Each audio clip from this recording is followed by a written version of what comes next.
On y va?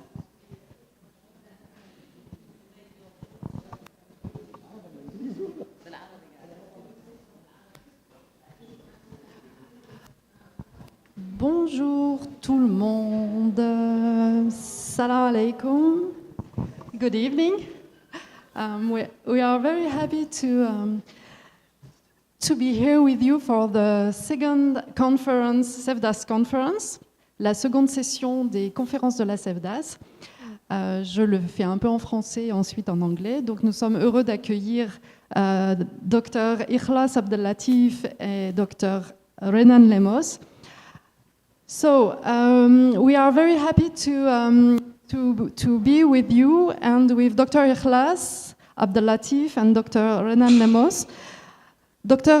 Abdellatif is the director of the museum sector in the National Corporation for Antiquities and Museum, and currently deputy director of the NCAM Emergency Committee. She received her PhD in archaeology from the Department of Archaeology of the University of Khartoum, and she also achieved a high fellowship of management in October in 2011.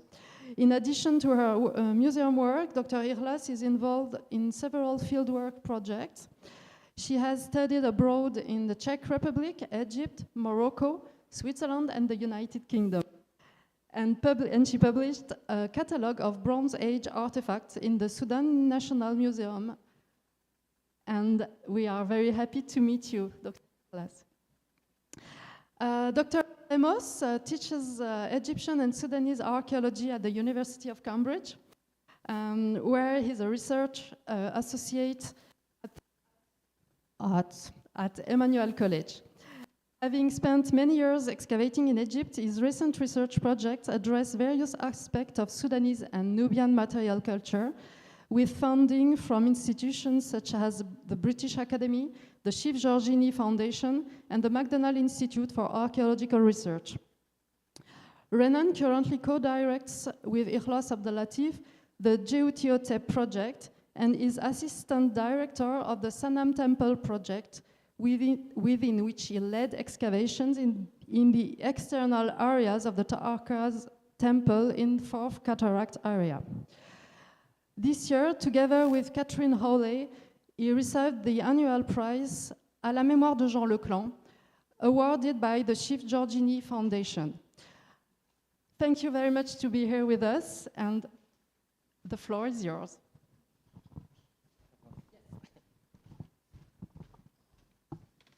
Hello, hi everyone. First of all, thanks Ikhlas for working together with me, which makes me a lucky person.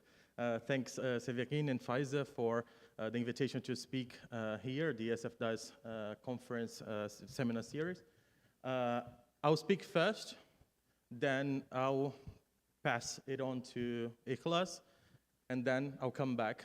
So to start, I will give you a little bit of information about the context from which the things that we're looking at come from.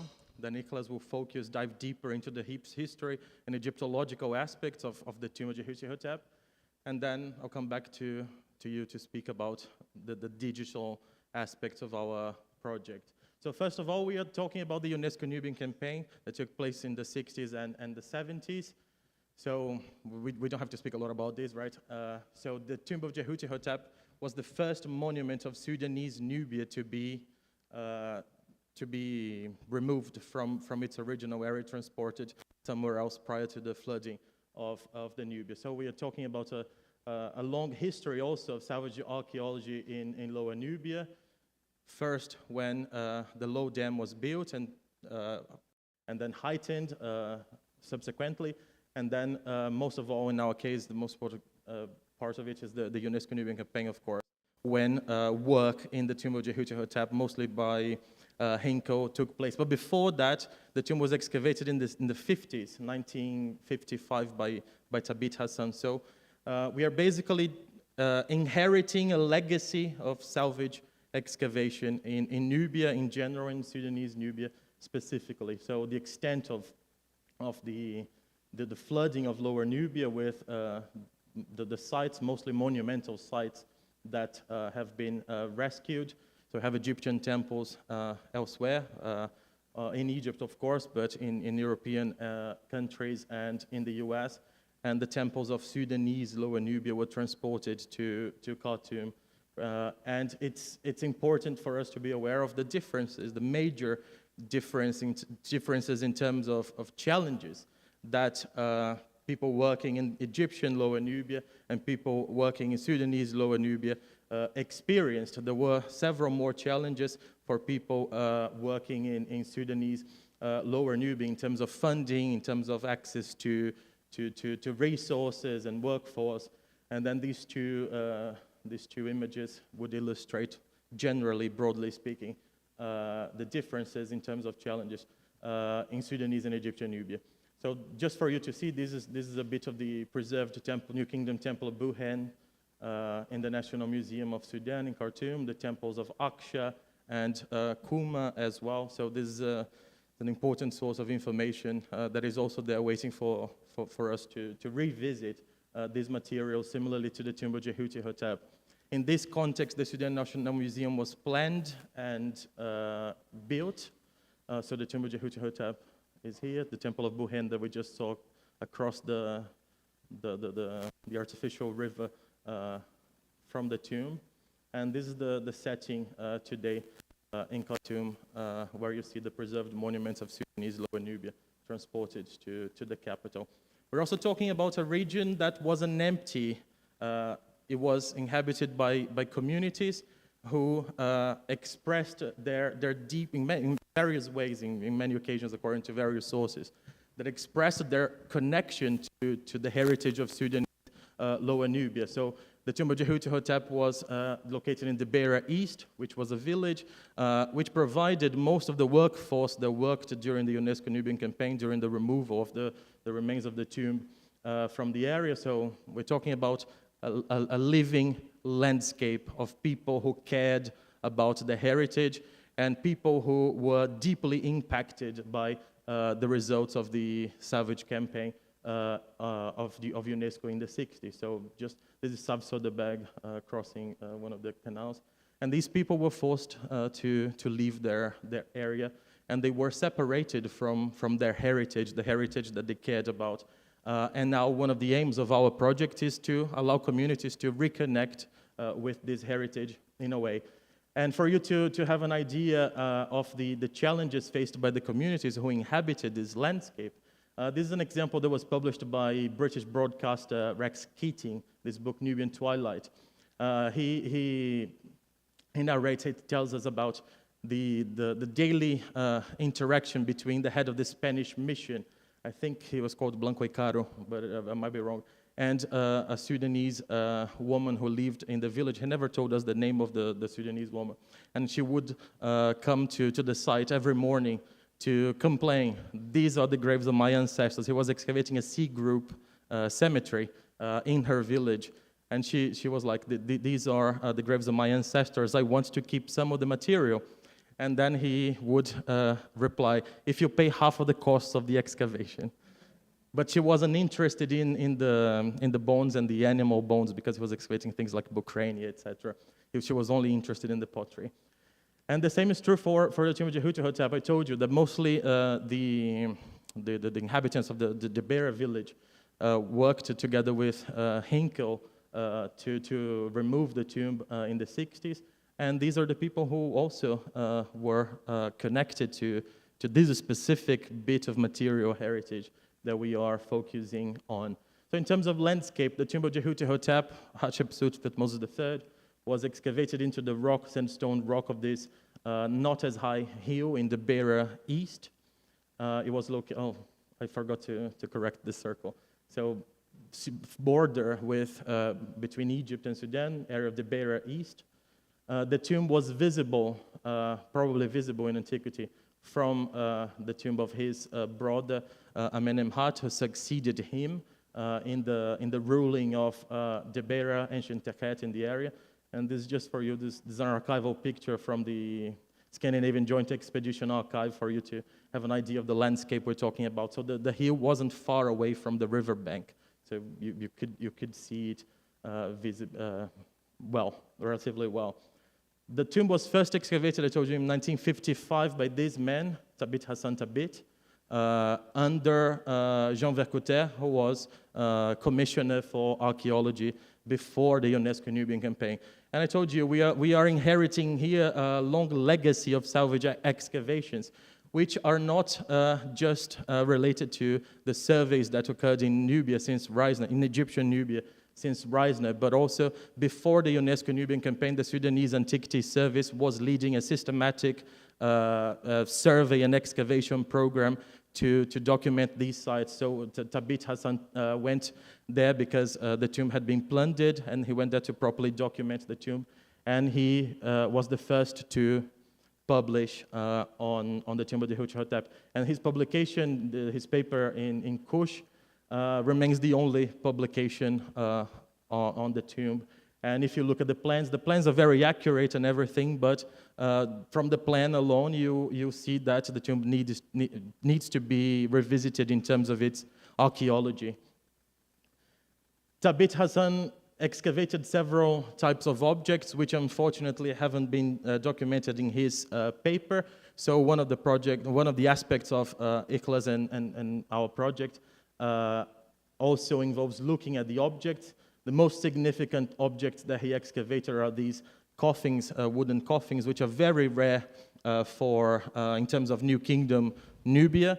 In most cemeteries, you won't find traces of wood preserves not so well across Sudanese Nubia. So these are exceptions, but they are late. They are Ramesside mostly, and the tomb is 18th dynasty, so we are looking here at evidence for tomb reuse and pottery and wooden objects and so on.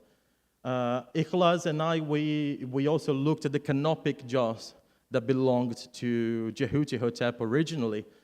These three are in Uppsala in Sweden. We took samples from the inside of these canopic jars, and we published this paper on their alternative use, religious use, funerary use in New Kingdom Nubia.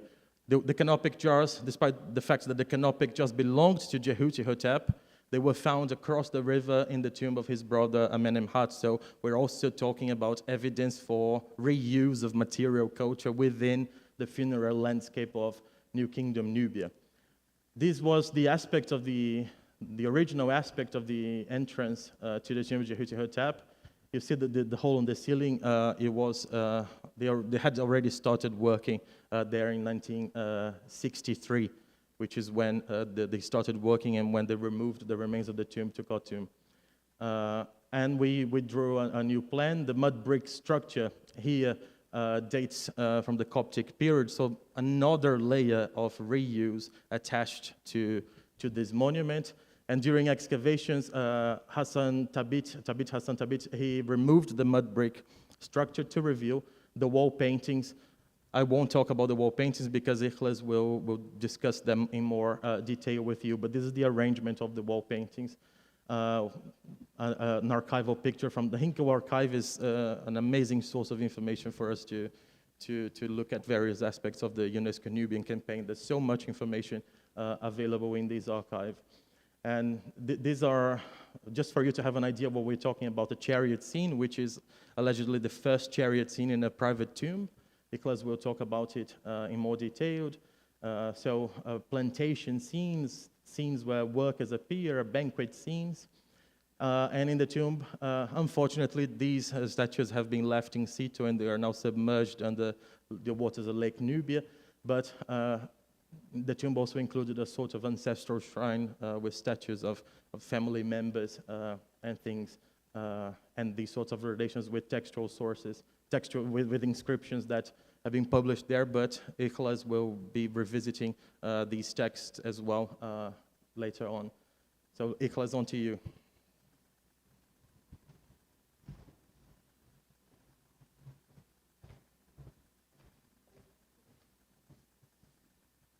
Assalamu alaikum, and hello everyone.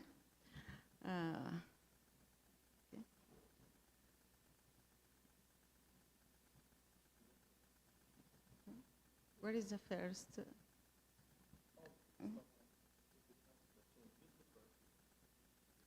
The first slide, where is it?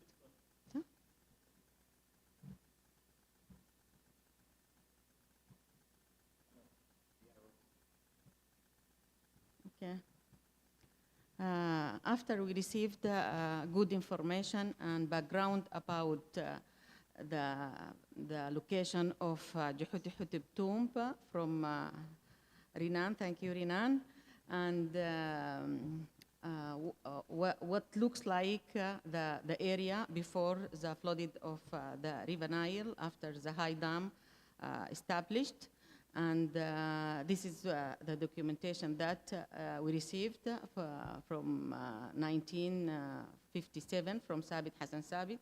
And after that, also we have good background from Renan about how they transfer this tomb to the safe area.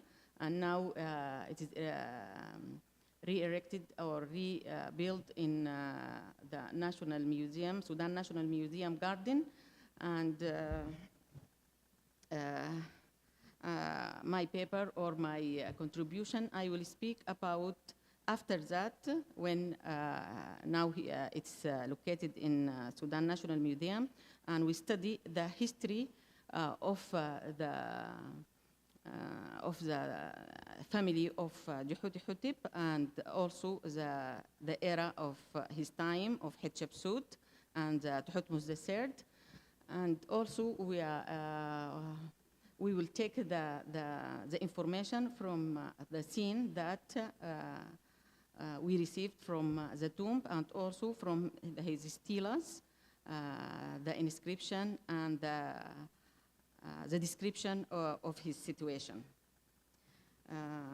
Okay, the introduction.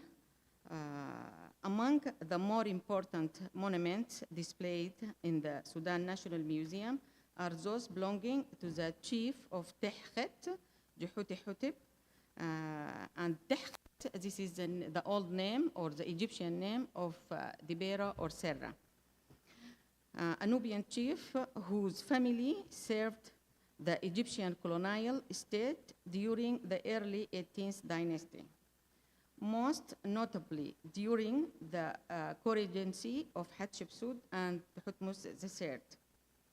These monuments include the painting tomb of Djehutyhotep from Debeira and associated stela. This paper will present the result of a new documentation project which aims to publish these monuments in full for the first time. Besides the history of the Kushite princedom during the Egyptian administration, the objective of this study to covering all objects of the Prince Djehutyhotep and his brother Amenemhat, which are located and displayed in Sudan National Museum. To display and discussing in details all the painting walls which in the tomb. Where is my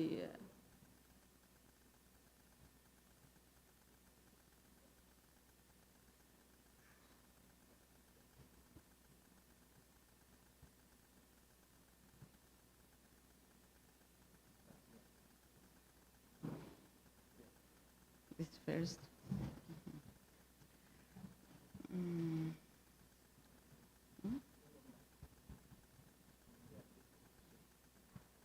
Yes, but I will go to the scene now.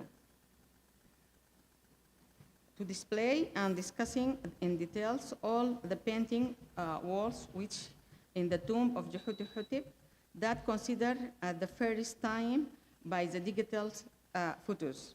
As we know that all my colleague and other people who visited this tomb in Sudan National Museum, it was very unclear and unseen. But by the new system of digitals, we could see by these photos how it was this scene, and we could realize what happened in this. Discussing the ancient Egyptian, also this study, beside the scene, also will discuss the ancient Egyptian language which used in his objects, and with comparative study of the style of the inscription they had been used it. Yeah, the study, it will be also for the style of the language and the inscriptions of hieroglyphic, and compare it with the other. And we will take the inscription from the tomb and also from his stelas. To highlight of Djehutyhotep by using the modern technology in photography will be the first step to write about the monuments in details and comprehensive study in future.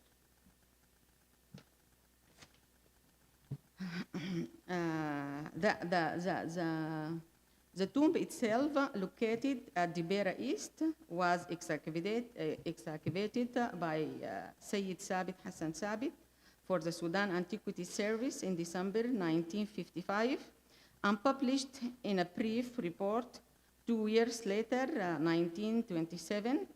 The rock-cut chamber, now reconstructed in the garden of the Sudan National Museum at Khartoum, contained inscription and painted scenes in pharaonic Egyptian style in the name of Djehutyhotep, whose career can be dated to the joint reign of Hatshepsut and Thutmose III in Dynasty 18. The tomb originally cooperated chambers on 3 levels. In the southern room of the first level, a shaft led to 2 lower chambers named by Sabit as the coffins chambers.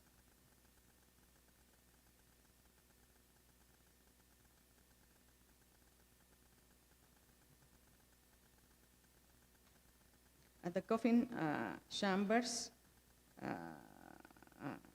named by Sabit as the coffin chambers, and children's tomb. A further shaft descended from the coffins chambers to another space, described in the excavation report as the main burial chamber. Sabit account states that this main chamber was only large enough to accommodate 1 coffin, traces of which were found on which were found.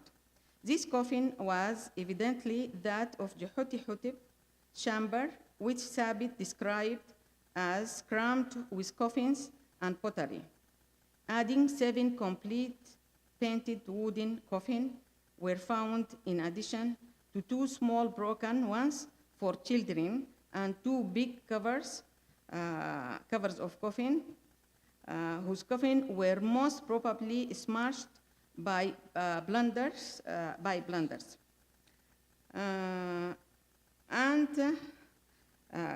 Comparison with coffins and sarcophagi from Egyptian sites dating to the New Kingdom reveals the similarities in the fundamental features of the shape, iconography, and coloring, suggesting that the Debeira specimens were made in the period between late Dynasty 18 and early Dynasty 20. The architecture of this tomb similar to the tombs of the nobles of a new kingdom in Egypt, containing the whole room of the statue, the buried room with wooden coffin elements in their design, indicates that the coffin were product of craftsmen working within the Egyptian tradition. When moving around the wall painting colored to the right of the entrance in the west is a very badly damaged scene, Djehutyhotep in chariot.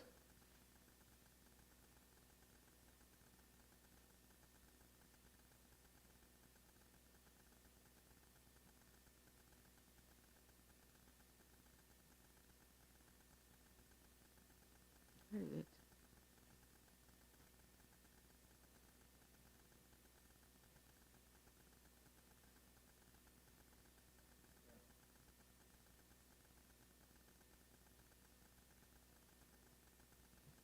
but this is unseen.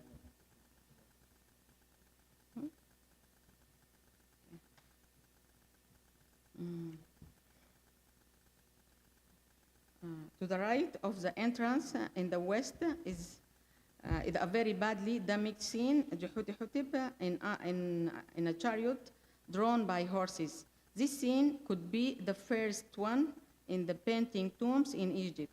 After him, we can see the chariot with horses in Thebes necropolis, in the tomb of the royal scribe of the nursery Osir had. Then in 19th Dynasty in the Ramesses tomb.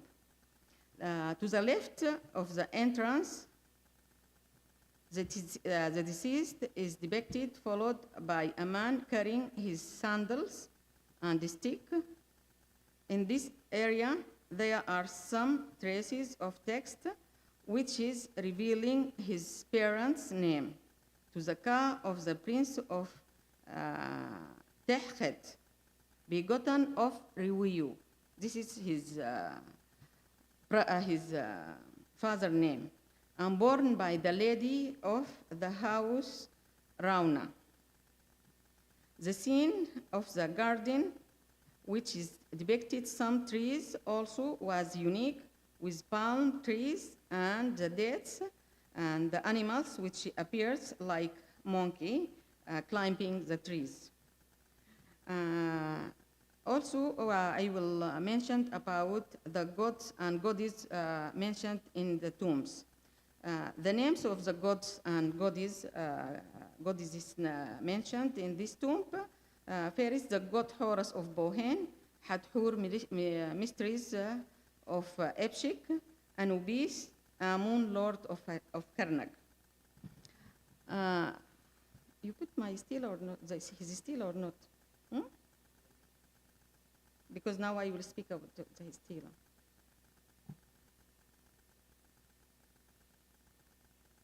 Yes. This is his stela, which it will be as a keyword about the history of Djehutyhotep. His stela, we will take the personal information from this stela to be as a basic for our study of his history, and then to discuss the situation of the region and the environment of the land from the scene and walls painting, beside the inscription from his tomb. Also, it will be support our work and our translation, his inscription, which is unclear in his tomb, because this is very clear and also already existed in our magazine, if it will be existed, I hope. The stela was found by Griffiths in the village of Debeira East, few miles to the north of his tomb at Debeira East. The text in these stelas regularly used on tombs stelas, so it could actually come from his tomb in Debeira East. The dimension of this, of this stela is height 58, width 38, thickness it's 11 and 4 centimeter. And also it's, the description of this stela is fragmentary. The lower left half of it's preserved with 12 lines of the text. The stela discussed. This stela played the key word of the history of the Prince Djehutyhotep, then his family as of position of the viceroys and princehood in Lower and Upper Nubia under the Egyptian administration. The name of the owner of the stela and his family, this is all of this is mentioned. His position in the region of Serra, especially, and in the Egyptian kingdom as a whole, the situation in the rule of the time of New Kingdom. This stela and this tomb, it It revealed to us the administration of the new kingdom when established their rule in Kush and in Upper Nubia. There is a local administration for the Sudanese or for the Nubian princes. And this is also one of the information that we will receive from this study. For his work with the Egyptian and for his national region, he has two names, one the Egyptian names and one the Kushite names. First name is Djehutyhotep, this is Egyptian, and the second is Paitsy. Also in his inner entrance called Djehutyhotep, also this is from the stela, and also from the tomb in the inner entrance called Djehutyhotep with the addition with Paitsy, يعني الاثنين.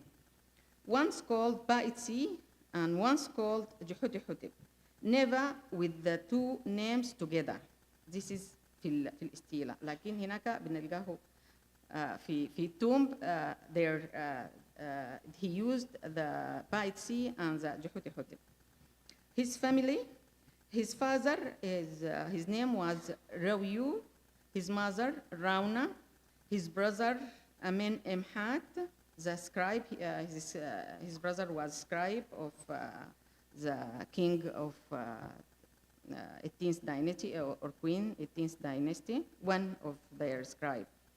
His position, the stela and his tomb mentioned many titles described what Djehutyhotep worked as following: royal scribe, leader, or the most violent one, true servant, the efficiency, or the trustworthy.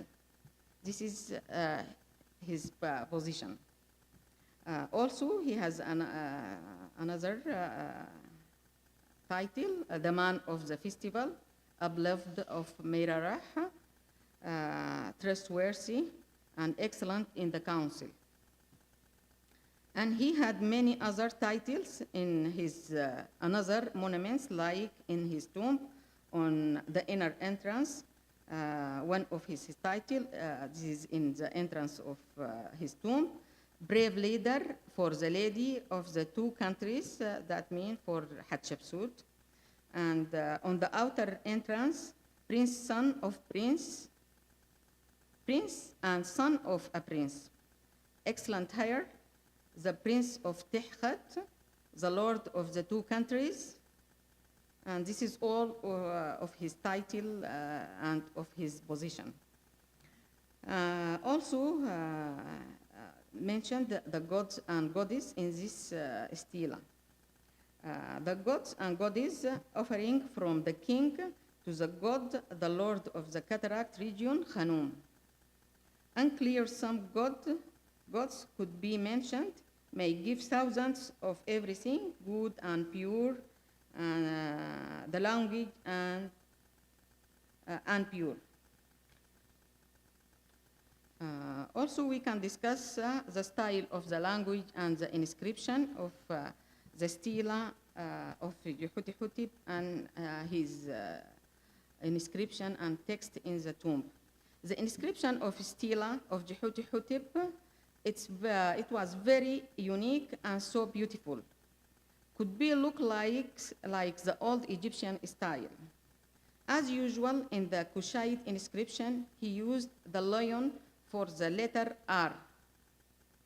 Instead, this is in Egyptian, they used letter L for R.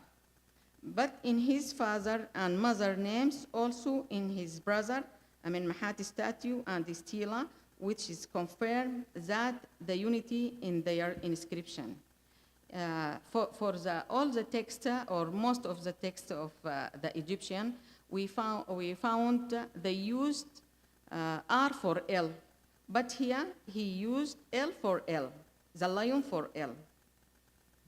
The conclusion of this study of the history of the tomb and the inscription, The inscription imposed the tomb and the steles mentioned and documented that their grandfather names Titi called Djehutyhotep, which is founded in the stela now in Pushkin Museum in Moscow.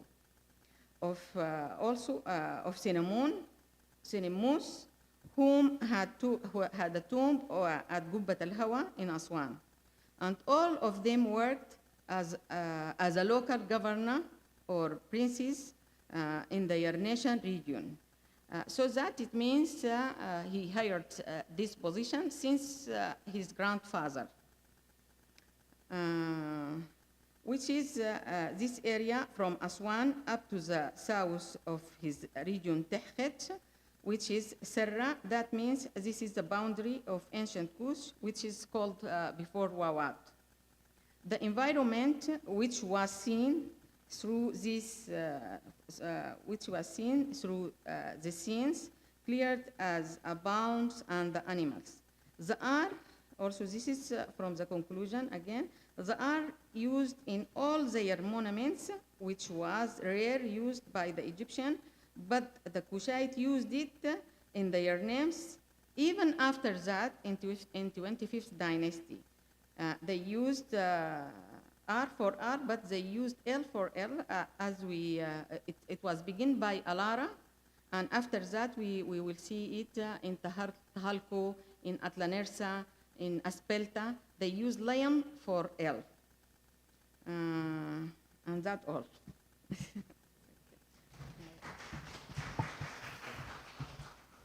So I'm back. So based on the historical characterization the study Ikhlas has been doing, and we should try to consider the tomb of Djehutyhotep as a decorated rock-cut tomb in the broader social landscape of New Kingdom Nubia as well. It's a very rare phenomenon, decorated rock-cut tombs in New Kingdom Nubia. Djehutyhotep is the earliest, mid-18th dynasty. Later in the 18th dynasty, the tomb of, what's his name? Hekanefer, Etoshka, Aniba region, was decorated with wall paintings. He appears as an Egyptian in his own tomb in Nubia, but he appears as a Nubian in the tomb of Hui, TT 40 in Thebes. Another example of decorated rock-cut tomb is Penut at Aniba as well. 20th dynasty, in this case not painted walls but carved walls, and we are talking about an extremely selected group of high individuals positioned in high social scale that were able to communicate their social standing based on wall paintings and wall decoration in general. At Aniba was the richest of these cemeteries in New Kingdom Nubia.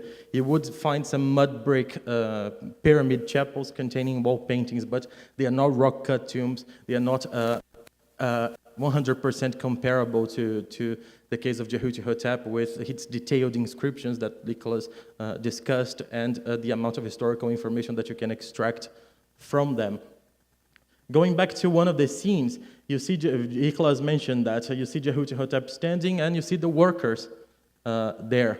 The archaeology of Debeira, the area where the tomb is located, reflects what Nicholas is seeing in the tomb painting. You would have Djehutyhotep and his brother Amenemhat at the highest social level with rock-cut tombs, decorated rock-cut tombs. Below them, you would have these undecorated rock-cut tombs in the same area. From inside, this is Negadim Muhammad Sharif's excavations later on in the same area. These tombs would be equipped with restricted items in the funerary landscape of New Kingdom Nubia, like heart scarabs were extremely rare. For example, no one had access to these objects, but these people in these undecorated tombs had access to this stuff nonetheless. They also had access to shabtis. Here's a Ramesside shabti for one of those chiefs of Tehket, Hermes. But below those people, the majority of the working population of the Debeira were buried in these shallow pit graves in cemeteries like Fadras or 18th dynasty. And these two examples here are actually examples of the lucky ones who managed to have access to material culture in their shallow pit graves. For example, at Fadras, 90% of the graves had no material culture associated with them. You would just see the extended skeleton.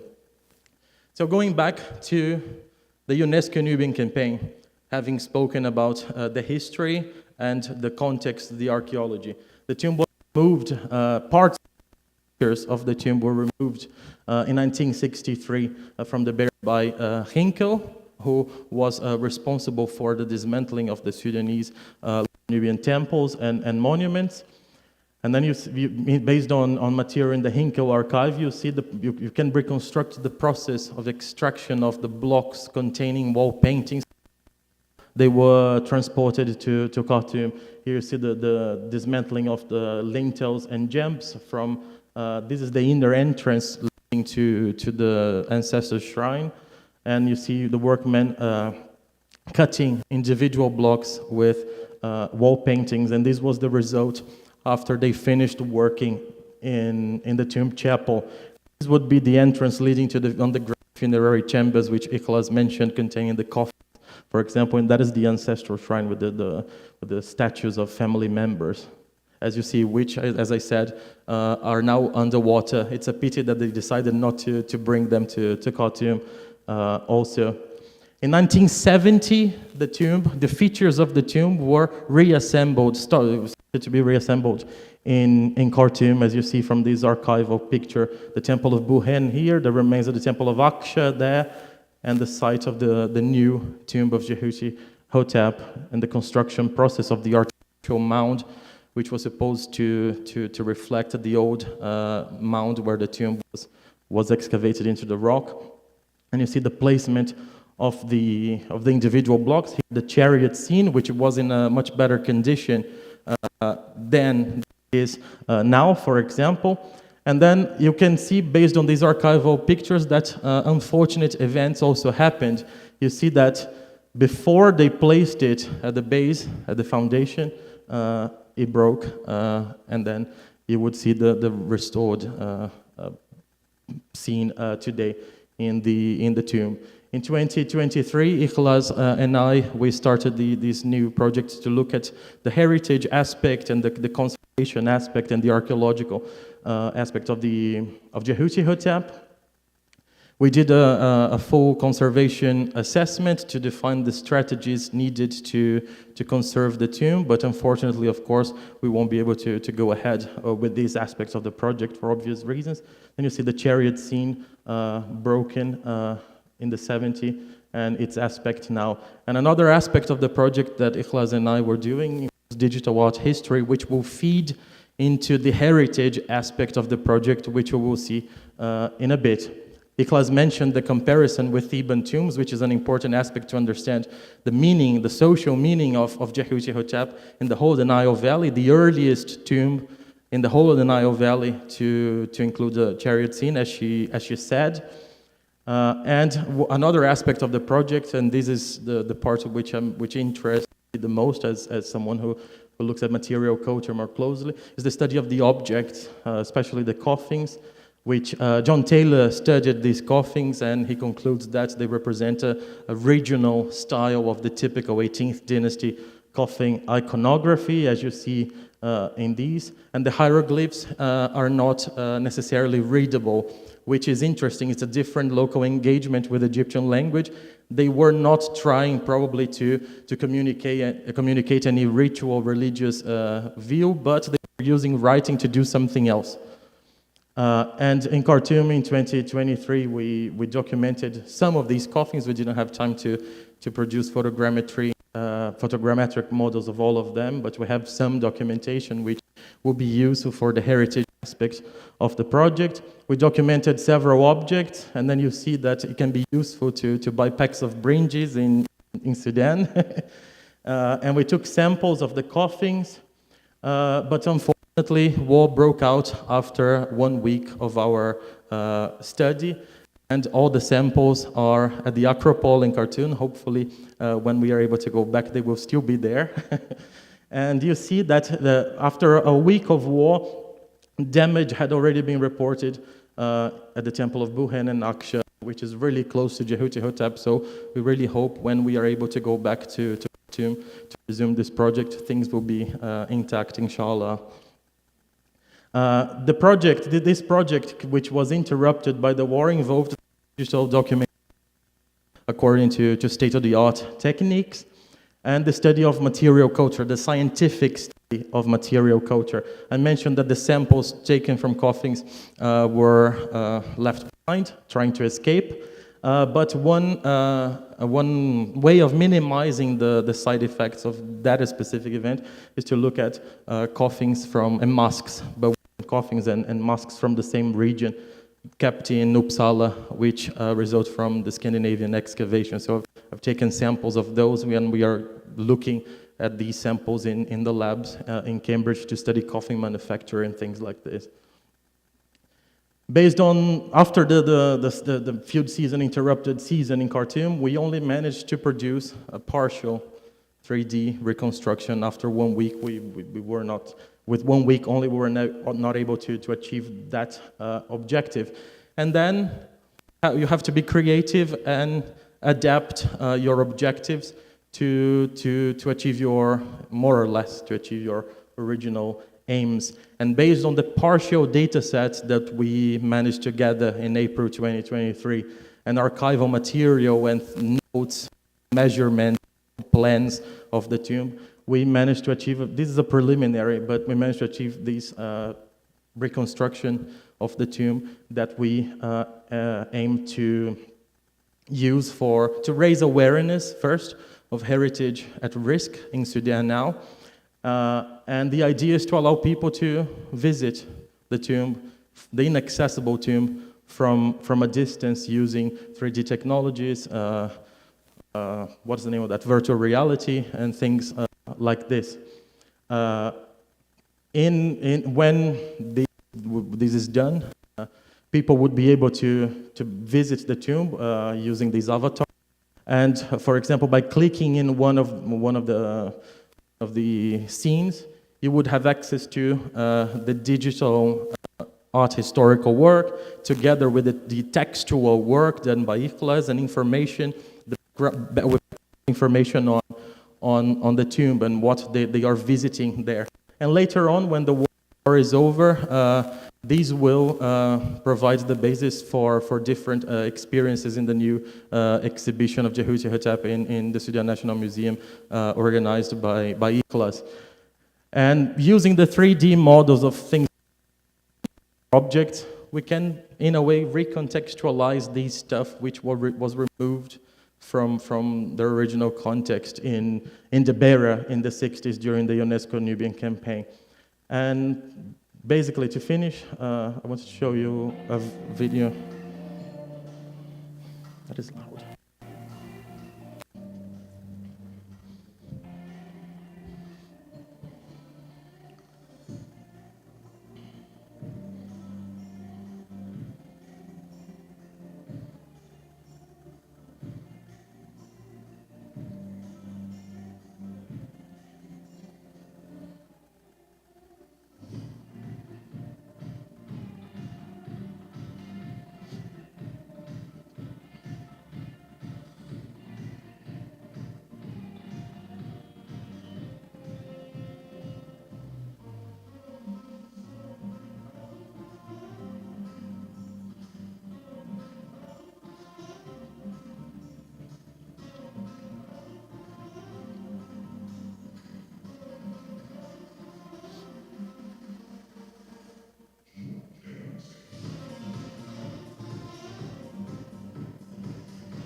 So this summarizes the aims that we are trying to achieve now, having reframed the Djehutyhotep project as a heritage-focused project, which also allows us to use this material later on for research purposes. We can use these digital reconstructions, for example, to reconstruct the original landscape of Debeira and put the tomb back in Debeira using 3D virtual technologies, especially based on the work of Caroline Johansson, who reconstructed the whole landscape already, so the data is already available. And that's it. Do you want to say? Dan? Grateful to all of these people, and yeah, thank you for having us.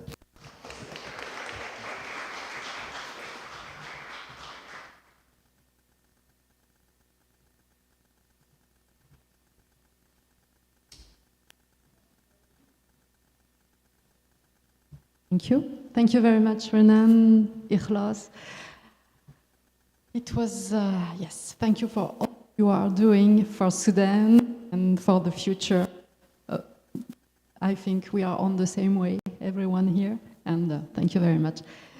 Is anyone has a question, comments? Online, maybe, because we are also online.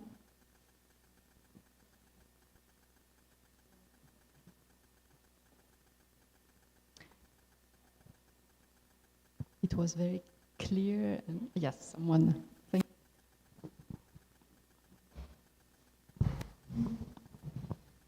Thank you very much. I would like to know what do you know about the Coptic remnants that you were mentioning in the tombs? Were they somehow preserved or just removed?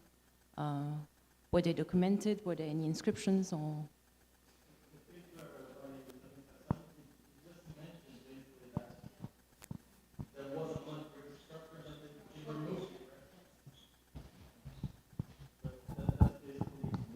I don't think there are inscriptions or anything, right, Ikhlas?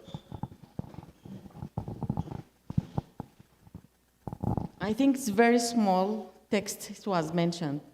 And I think they used some of the the brick and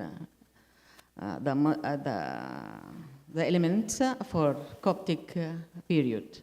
This is mentioned by Sabit.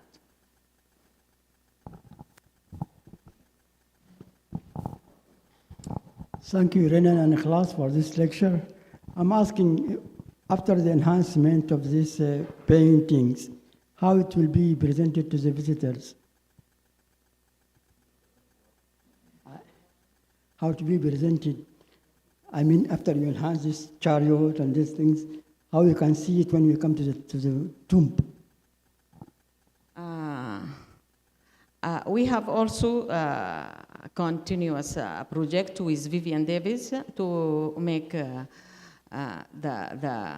scene and the drawing in the walls by copy it in the same area. But now we are the project which is mentioned in our presentation for the virtual museum. We will present all the scenes and all the document in the tomb by the virtual museum.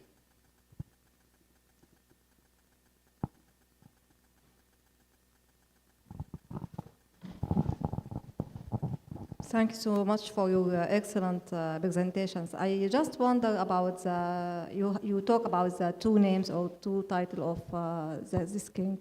What does it mean, his second name, as specialized in hieroglyphic language? What does it mean? For Paitsy is a Nubian name. I think it's not clear, but for Djehutyhotep, it's Djehuty is Hotep. It means safe. And Djehuty, one of the gods. Or if there is any translation of this name. The Paitsy, I don't know what means, but because it's ancient Nubian.